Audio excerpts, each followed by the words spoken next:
ವಿಜಯಪುರದ ಯೋಗಾಪುರದಲ್ಲಿ 5ನೇ ತರಗತಿ ಬಾಲಕನ ಮೇಲೆ ಹಲ್ಲೆಯನ್ನ ನಡೆಸಲಾಗಿತ್ತು.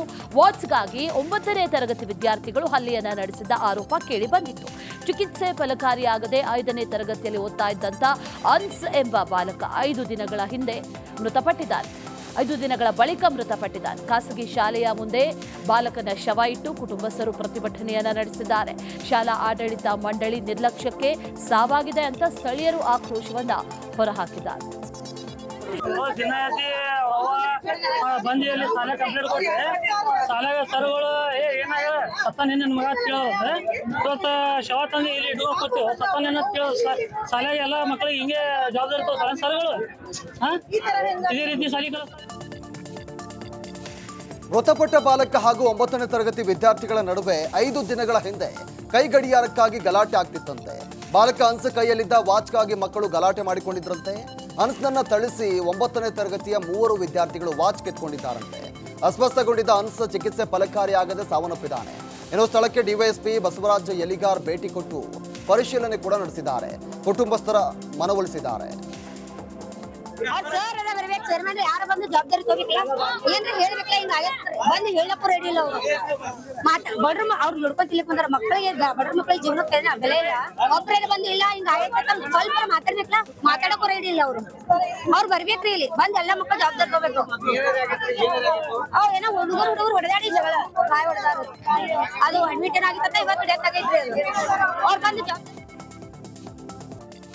ಶಿವಮೊಗ್ಗ ನಗರದ ತುಂಗಾ ನದಿ ಸೇತುವೆ ಮೇಲೆ ಮೈಸೂರಿಗೆ ಹೊರಟಿದ್ದ ರೈಲಿನ ಬೋಗಿಗಳು ಲಿಂಕ್ ಕಳಚಿ ಕೆಲಕಾಲ ಆತಂಕ ಸೃಷ್ಟಿಯಾಗಿತ್ತು. ನಿನ್ನೆ ಸಂಜೆ 5:15ಕ್ಕೆ ಶಿವಮೊಗ್ಗ ರೈಲು ನಿಲ್ದಾಣದಿಂದ ಮೈಸೂರಿಗೆ ಹೊರಟಿದ್ದ ರೈಲಿನ ಬೋಗಿಗಳ ನಡುವೆ ಲಿಂಕ್ ತಪ್ಪಿ ರೈಲು ತುಂಗಾ ನದಿ ಸೇತುವೆ ಮೇಲೆ ಸುಮಾರು 40 ನಿಮಿಷ ನಿಂತಿತ್ತು. ರೈಲ್ವೆ ಇಲಾಖೆ ಹಾಗೂ ಆರ್ಪಿಎಫ್ ಸಿಬ್ಬಂದಿ ತಪ್ಪಿದ ಬೋಗಿಗಳ ನಡುವಿನ ಲಿಂಕ್ ಜೋಡಿಸಿದ್ರು. ರೈಲು ಚಲಿಸಲು ಅನುವು ಮಾಡಿಕೊಟ್ಟಿದ್ದಾರೆ. ವಿಜಯನಗರದಲ್ಲಿ ಬೊಲೆರೋ ವಾಹನದಲ್ಲಿದ್ದಂಥ 2 ಲಕ್ಷವನ್ನ ಕಳ್ಳರು ದೋಚಿದ್ದಾರೆ. ಹೂವಿನ ಹಡಗಲಿಯ ಪಟ್ಟಣದ ಜೆಎಂಎಫ್ಸಿ ಕೋರ್ಟ್ ಆವರಣದಲ್ಲಿ ಪಾರ್ಕಿಂಗ್ ಮಾಡಿದ್ದಂಥ ವಾಹನದಲ್ಲಿ ಇದ್ದಂಥ ಹಣವನ್ನ ಕಳವು ಮಾಡಲಾಗಿದೆ. ತಾಲೂಕು ಪಂಚಾಯಿತಿ ಮಾಜಿ ಸದಸ್ಯ ಎಂ ದಿವಾಕರ್ ಮಾಲೀಕತ್ವದ ಬೊಲೆರೋ ವಾಹನದಲ್ಲಿದ್ದಂಥ ಹಣವನ್ನ ಕದೀಮರು ದೋಚಿ ಪರಾರಿಯಾಗಿದ್ದಾರೆ. ಚಿಕ್ಕಮಗಳೂರು ಜಿಲ್ಲೆಯ ಚಾರ್ಮಡಿ ಘಾಟ್ನ 2ನೇ ತಿರುವಿನಲ್ಲಿ ಲಾರಿ ಪಲ್ಟಿಯಾಗಿದೆ. ಅಹಮದಾಬಾದ್ನಿಂದ ಕೇರಳಕ್ಕೆ ತೆರಳುತ್ತಾ ಇದ್ದ ಲಾರಿ ಚಾಲಕ ನಿಯಂತ್ರಣ ತಪ್ಪಿ ಪಲ್ಟಿಯಾಗಿದೆ. ಚಾಲಕ ಹಾಗೂ ಕ್ಲೀನರ್ಗೆ ಗಂಭೀರವಾಗಿ ಗಾಯವಾಗಿದೆ. ಆಸ್ಪತ್ರೆಯಲ್ಲಿ ಚಿಕಿತ್ಸೆಯನ್ನ ಕೊಡಿಸಲಾಗ್ತಾ ಇದೆ.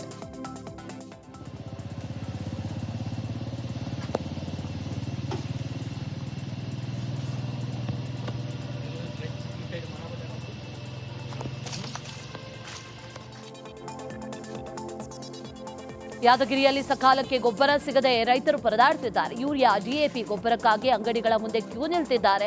ಬೆಳಗಿನ ಜಾವ 4 ಗಂಟೆಯಿಂದ ಸರತಿ ಸಾಲಿನಲ್ಲಿ ನಿಂತರೂ ಕೂಡ ಗೊಬ್ಬರ ಸಿಗ್ತಾ ಇಲ್ಲ ಅಂತ ಅನ್ನದಾತರು ಆಕ್ರೋಶವನ್ನ ಹೊರಹಾಕಿದ್ದಾರೆ. ಸಣ್ಣ ರೈತರಿಗೆ ಯೂರಿಯಾ ಸಿಗ್ತಾ ಇದೆ ಸರ್. ಬಂದದ್ದು ಬೆಳಗ್ಗೆ 4 ಗಂಟೆಗೆ ಬಂದು ಲೈನ್ ಹಚ್ಬೇಕು ಸರ್. ಲೈನ್ ಹಚ್ಚಿದ ಮೇಲೆ ಬೆಳಗ್ಗೆ ನಮ್ಗೆ ಪಟ್ಟಿ ಉಪಚಾರ, ಪಲಾವ್ ಆಯಿತು, ಉಪ್ಪಿಟ್ಟು ಮತ್ತು ಚಹಾ, ನೀರು ವ್ಯವಸ್ಥೆ ಮಾಡ್ತಿದ್ದಾರೆ ಸರ್ ಆಗ್ರದವರು. ಇದಕ್ಕೆ ಸರ್ಕಾರದವ್ರು ಆದಷ್ಟು ನಮ್ದು, ಯಾಕಂದ್ರೆ ಯಾದಗಿರಿ ಜಿಲ್ಲೆ ಭೀಮಾ ಮತ್ತು ಕೃಷ್ಣಾ ನದಿ ಇರೋದ್ರಿಂದ ಭತ್ತ ಭಾಳಷ್ಟು ಬೆಳಿತಿದ್ದೀವಿ ಸರ್. ಆ ಭತ್ತಕ್ಕೆ ಏನಿದ್ರೆ ಹಿರಿಯ ಬೇಕೇ ಬೇಕು ಸರ್. ಹಿರಿಯ ಇರ್ಲಿಕ್ಕೆ ನಡೆಯೋದಿಲ್ಲ. ಕರ್ನಾಟಕ ಸರ್ಕಾರ ಮತ್ತು ಭಾರತ ಸರ್ಕಾರದವ್ರು ಆದಷ್ಟು ನಮ್ಮ ಯಾದಗಿರಿ ಜಿಲ್ಲೆ ಹಿರಿಯನ್ನು ಕೊಡಬೇಕಂತ ನಾವು ಸರ್ಕಾರಕ್ಕೆ ಒತ್ತಾಯ ಮಾಡ್ತೀವಿ ಸರ್. ಹಾಕಬೇಕು ಸರ್. ನಾವು ಇಲ್ಲಾಂದ್ರೆ ಗದ್ದೆ ನಡೆಯಂಗಿಲ್ಲ ಸರ್. ಹಿರಿಯ ನೀರಾಗೆ ಇರುತ್ತೆ ಸರ್. ಅದು ಯಾವ ಹುಬ್ಬಳ್ಳಿ ನೇಹಾ ಹಿರೇಮಠ ಹತ್ಯೆ ಪ್ರಕರಣದ ವಿಚಾರಣೆ ಆಗಸ್ಟ್ 11ಕ್ಕೆ ಮುಂದೂಡಿಕೆಯಾಗಿದೆ. ಮುಂದಿನ ವಿಚಾರಣೆ ವೇಳೆ ಟ್ರಯಲ್ಸ್ ದಿನಾಂಕ ನಿಗದಿ ಮಾಡುವ ಸಾಧ್ಯತೆ ಇದೆ. ಆರೋಪಿ ಫಯಾಜ್ ಕುರಿತು ಪ್ರಮೋದ್ ಮುತಾಲಿಕ್ ನೀಡಿರೋ ಹೇಳಿಕೆಗೆ ಆಕ್ಷೇಪ ವ್ಯಕ್ತವಾಗಿದೆ. ಹಿಂದೂ ಪರ ಸಂಘಟನೆ ಮುಖಂಡರು ಭಯದ ವಾತಾವರಣ ಸೃಷ್ಟಿ ಮಾಡ್ತಿದ್ದಾರೆ. ನಮ್ಮ ಕಕ್ಷಿದಾರನಿಗೆ ಥ್ರೆಟ್ ಇದೆ ಅಂತ ವಾದವನ್ನ ಮಂಡಿಸಿದ್ರು. ಮುತಾಲಿಕ್ ಹೇಳಿಕೆ ಕುರಿತು ಆರೋಪಿ ಪರ ವಕೀಲರು ಮೆಮೊ ಸಲ್ಲಿಸಿದ್ರು. ವಾದ ಪ್ರತಿವಾದ ಆಲಿಸಿದ 1ನೇ ಹೆಚ್ಚುವರಿ ಜಿಲ್ಲಾ ಮತ್ತು ಸತ್ರ ನ್ಯಾಯಾಧೀಶರು ಆಗಸ್ಟ್ 11ಕ್ಕೆ ಮುಂದೂಡಿದ್ರು.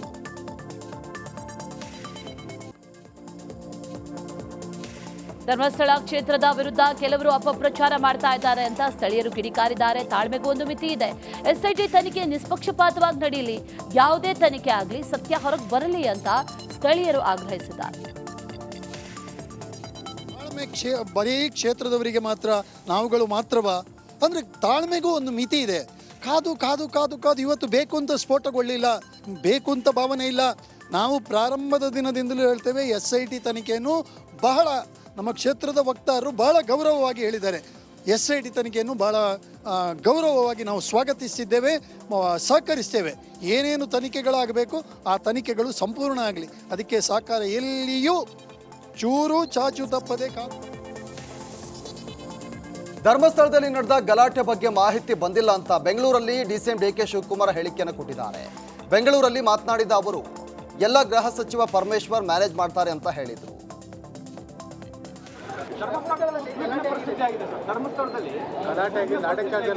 ನನಗೆ ಗೊತ್ತಿಲ್ಲ, ಹೋಮ್ ಮಿನಿಸ್ಟರ್ ಮ್ಯಾನೇಜ್ ಮಾಡ್ತಾರೆ.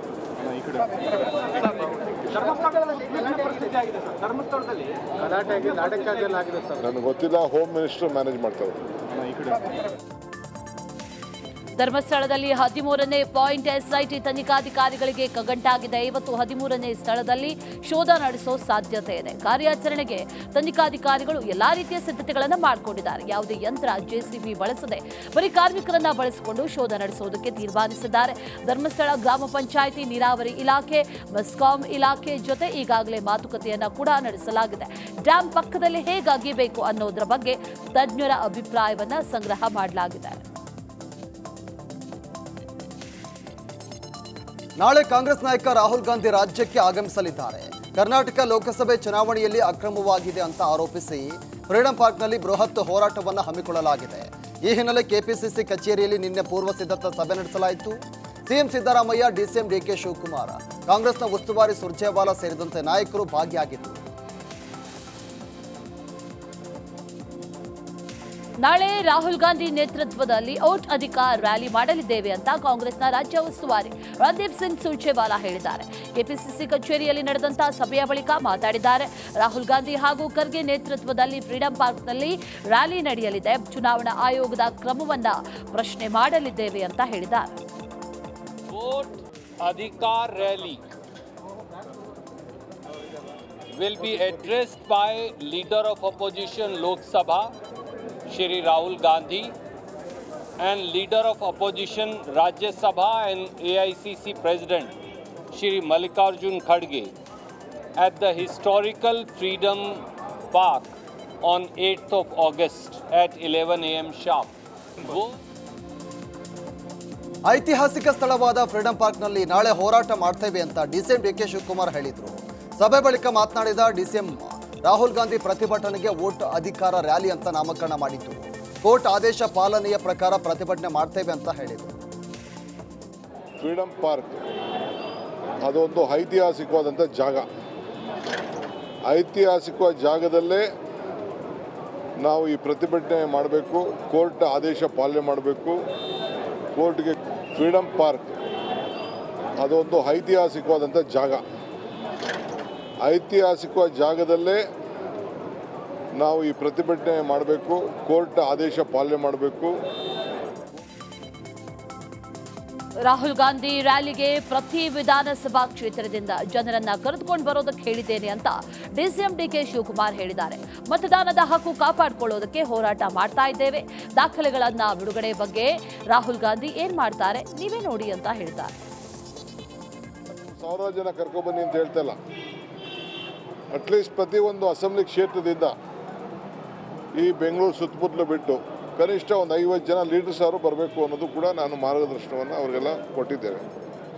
ಸೊ ನಾನು ಚೀಫ್ ಮಿನಿಸ್ಟರ್ ಅವರು ಮತ್ತು ನಮ್ಮ ಜನರಲ್ ಸೆಕ್ರೆಟರಿ ಇನ್ಚಾರ್ಜ್ ನಾವೆಲ್ಲರನ್ನು ಬಹುತೇಕ ಕರೆದು 2-3 ರೌಂಡ್ ನಾವು ಮಾತಾಡಿದ್ದೇವೆ.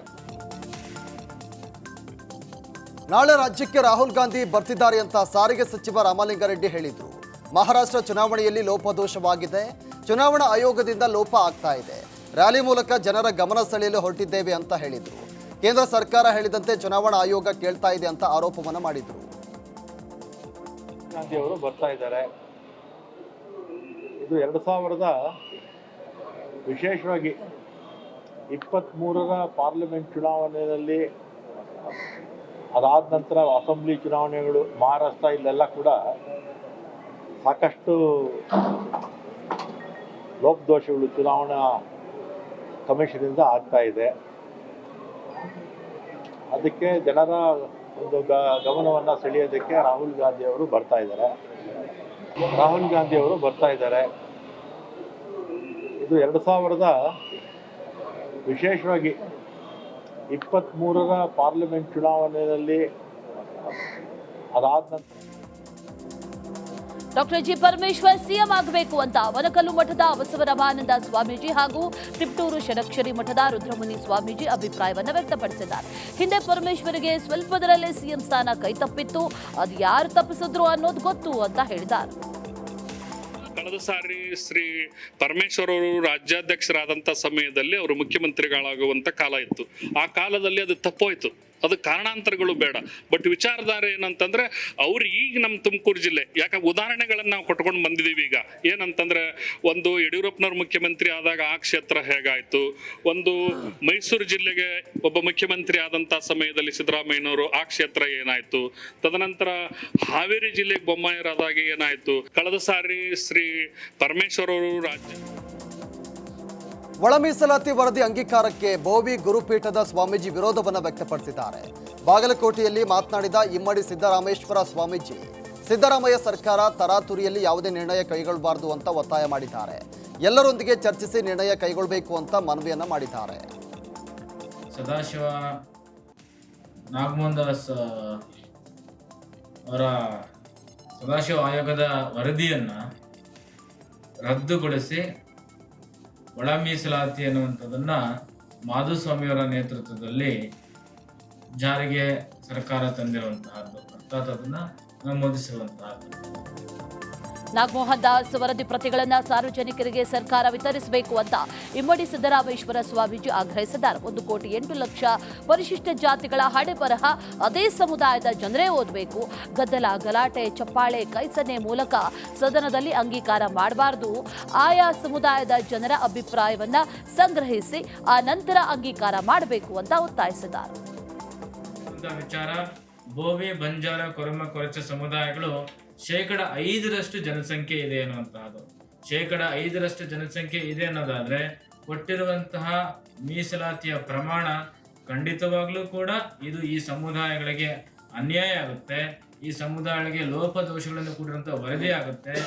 ಈ ಸಿಎಂ ಸಿದ್ದರಾಮಯ್ಯ ಮತ್ತೆ ದೆಹಲಿ ಪ್ರವಾಸವನ್ನ ಕೈಗೊಳ್ಳಲಿದ್ದಾರೆ.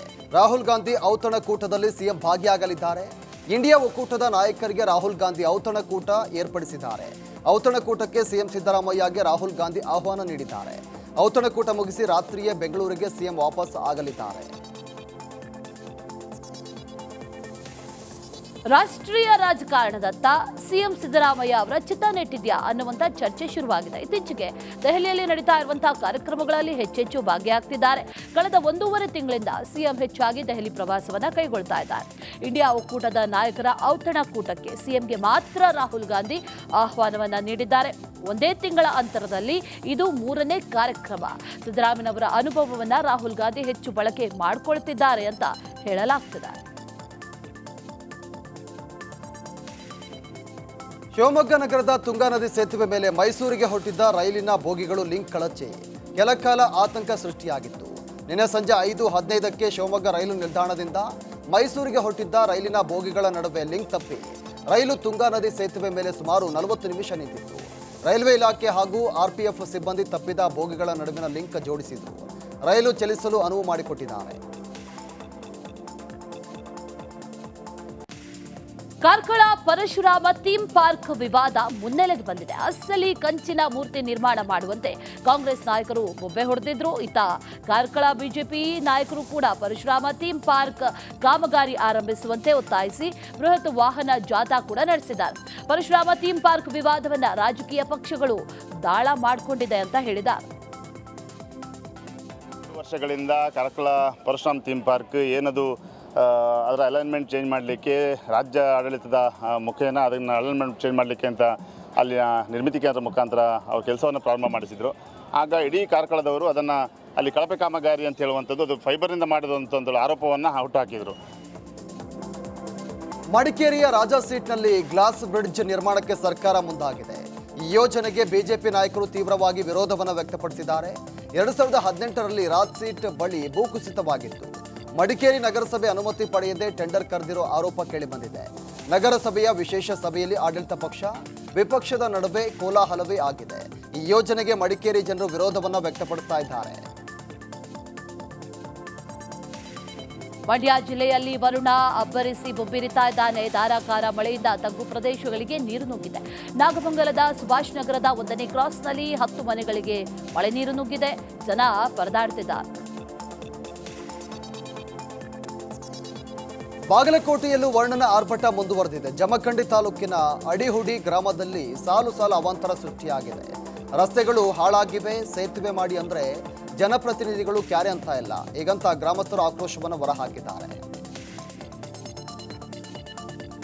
ವರಮಹಾಲಕ್ಷ್ಮಿ ಹಬ್ಬಕ್ಕೆ ಕೌಂಟ್ ಡೌನ್ ಶುರುವಾಗಿದೆ. ಹೂವಿನ ಬೆಲೆ ಗಗನಕ್ಕೇರಿದೆ. ಕೋಲಾರದ ಮಾರುಕಟ್ಟೆಯಲ್ಲಿ ಹೂವಿಗೆ ಬಂಗಾರದ ಬೆಲೆ ಬಂದಿದೆ. ಕೆಜಿಗೆ 80 ರಿಂದ 100 ರೂಪಾಯಿ ಇದ್ದಂಥ ಬೆಲೆ 4 ಪಟ್ಟು ಹೆಚ್ಚಾಗಿದೆ. 1 ಕೆಜಿ ಕನಕಾಂಬರಕ್ಕೆ 4,000, ಮಲ್ಲಿಗೆಗೆ 2,000, ಜೊತೆಗೆ ಸೇವಂತಿಗೆ, ಚೆಂಡು ಹೂವು, ಬಟನ್ ರೋಸ್ ಬೆಲೆ ಕೂಡ ದುಪ್ಪಟ್ಟಾಗಿದೆ. ಶ್ರೀ ರಾಘವೇಂದ್ರ ಸ್ವಾಮಿಗಳ 354ನೇ ಆರಾಧನಾ ಮಹೋತ್ಸವಕ್ಕೆ ಕ್ಷಣಗಣನೆ ಶುರುವಾಗಿದೆ. ನಾಳೆಯಿಂದ ಆಗಸ್ಟ್ 14ರವರೆಗೆ ಸಪ್ತ ರಾತ್ರೋತ್ಸವ ಆರಾಧನಾ ವಿಶೇಷ ಕಾರ್ಯಕ್ರಮಗಳು ನಡೆಯಲಿವೆ. ಬೆಂಗಳೂರಿನ ಜಯನಗರದ 5ನೇ ಬಡಾವಣೆಯ ರಾಯರ ಮಠದಲ್ಲಿ ಹಿರಿಯ ವ್ಯವಸ್ಥಾಪಕ ಆರ್.ಕೆ. ವಾದೀಂದ್ರಾಚಾರ್ಯ ನೇತೃತ್ವದಲ್ಲಿ ಸಕಲ ಸಿದ್ಧತೆ ನಡೀತಾ ಇದೆ. ಗಮನಿಸಬೇಕಾದಂಥ ಪರಿಮಳ, ಇನ್ನು ಗಮಗಮಿಸುವಂಥ ಪರಿಮಳ ಪ್ರಸಾದ ಲಾಡು ತಯಾರಿಸಲಾಗ್ತಾ ಇದೆ.